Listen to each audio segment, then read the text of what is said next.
जाबिर बिन हय्यान वो मुस्लिम साइंसदान हैं जिन्होंने केमिस्ट्री के ऊपर वो किताब लिखी कि जिससे लोग आज भी फ़ायदा उठाते हैं, लेकिन इनके नाम को लोग बिगाड़ दिए।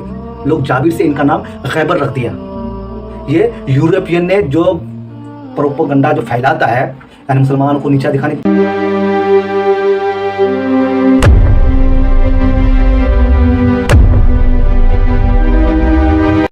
अस्सलामु अलैकुम रहमतुल्लाहि व बरकातुहू। उम्मीद करते हैं आप तमाम नाज़रीन खैरियत से होंगे। मैं कुछ दिनों से गायब था क्योंकि मसरूफियत ऐसी थी कि जिसकी वजह से मैं आप लोगों के लिए कुछ ला ना सका, तो माज़रत चाहते हैं। आज हम बात करने वाले हैं उस हस्ती के बारे में जिन्होंने ऐसी ऐसी किताबें लिखी कि जिनसे लोग आज भी फ़ायदा उठाते हैं, लेकिन इनके नाम को लोग इस्तेमाल करना नहीं चाहते हैं। वजह क्या है, ये सारी बातें आपको बताई जाएगी। तो उससे पहले आपसे एक गुजारिश है कि आप हमारे चैनल को सब्सक्राइब कर दें और बेल आइकन को दबा दें ताकि हमारे हर आने वाली वीडियो की नोटिफिकेशन आप तक आकर के पहुंचे। तो हम बात करने वाले हैं जाबिर बिन हय्यान। शायद ये नाम आप पहले कभी सुने हो या ना सुने हो। जाबिर बिन हय्यान वो मुस्लिम साइंसदान हैं जिन्होंने केमिस्ट्री के ऊपर वो किताब लिखी कि जिससे लोग आज भी फ़ायदा उठाते हैं, लेकिन इनके नाम को लोग बिगाड़ दिए। लोग जाबिर से इनका नाम गैबर रख दिया। ये यूरोपियन ने जो प्रोपेगेंडा जो फैलाता है, यानी मुसलमान को नीचा दिखाने की कोशिश करता है, उन्होंने इस तरह का काम किया, इनके नाम को तब्दील कर दिया ताकि लोगों को ये मालूम ना हो कि ये मुसलमान थे।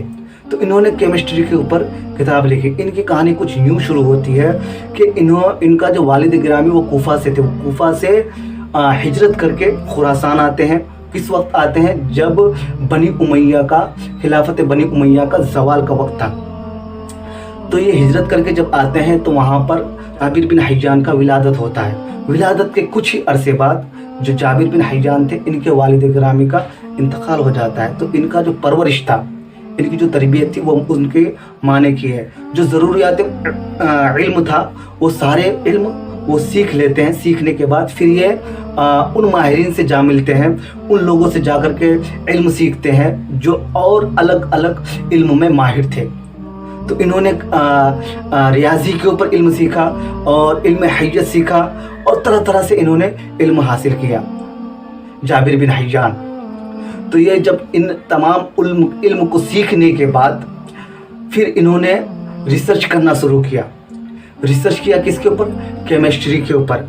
और केमिस्ट्री के ऊपर इस तरह से रिसर्च किया कि सबसे पहले आप तारीख उठा करके देख लें, या तो आप गूगल पे सर्च कर सकते हैं कि सबसे पहले जो साइंसदान है जो केमिस्ट्री के ऊपर किताब लिखी है वो कौन है। तो गैबर नाम आएगा, जिनके नाम को तब्दील कर दिया गया। मैंने शुरू में ही बता दिया कि इनके नाम को तब्दील कर दिया गया।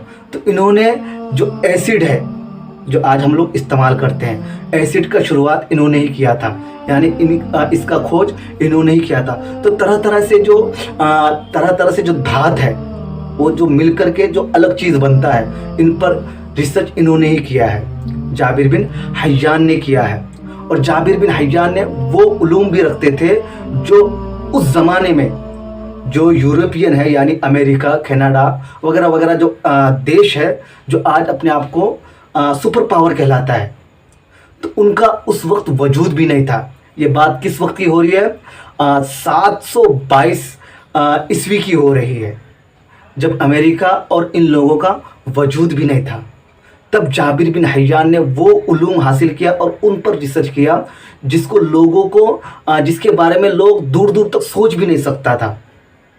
तो वो सारी चीज़ें उन्होंने सिर्फ लिखा ही नहीं बल्कि उन पर खुद तजुर्बा किए। क्योंकि इनका एक डायलॉग है, चाहे उसके अंदर कितना भी इल्म हो, उस वक्त तक वो माहिर नहीं होगा जब तक वो उसके ऊपर उसका तजुर्बा ना हो।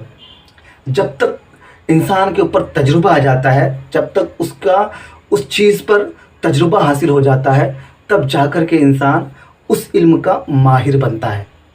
तो इनका ये डायलॉग मशहूर है कि जब तक इंसान मशहूर नहीं होगा, जब तक वो तजुर्बाकार ना हो। तो इन्होंने बहुत सारी किताबें लिखी अलग अलग उलूम पर। और उस वक्त जो बुजुर्गान दीन का जो दौर था वो किन का दौर था? हज़रत जाफ़र बिन सादिक रज़ी अल्लाह ताला अन्हु का दौर था। और इनसे ही इन्होंने बैत भी की थी। जाबिर बिन हय्यान जो बैत की थी वो जाफ़र बिन सादिक रज़ी अल्लाह ताला अन्हु से की थी। उम्मीद करते हैं आप इस वीडियो से बहुत कुछ सीखे होंगे, और इसी तरह से जो और मुस्लिम जो साइंसदान हैं उसके बारे में भी बताएंगे अगले वीडियो में, क्योंकि वक्त बहुत मुख्तसर है, वीडियो बनाने का टाइम नहीं मिलता है। हम जो बनाते हैं उस पर हमारा साथ दें। क्योंकि आगे चल कर के मैं एक इस तरह का प्लेटफॉर्म लाने वाला हूं जिससे जितने मेरे सब्सक्राइबर हैं, जितने लोग ये वीडियो देख रहे हैं, उन सबको फ़ायदा पहुंचेगा। कमेंट बॉक्स में आप कमेंट कर दें कि आप किस चीज़ पर दिलचस्पी रखते हैं और किस चीज़ के लिए अगली वीडियो बने। वीडियो को शेयर कर दें।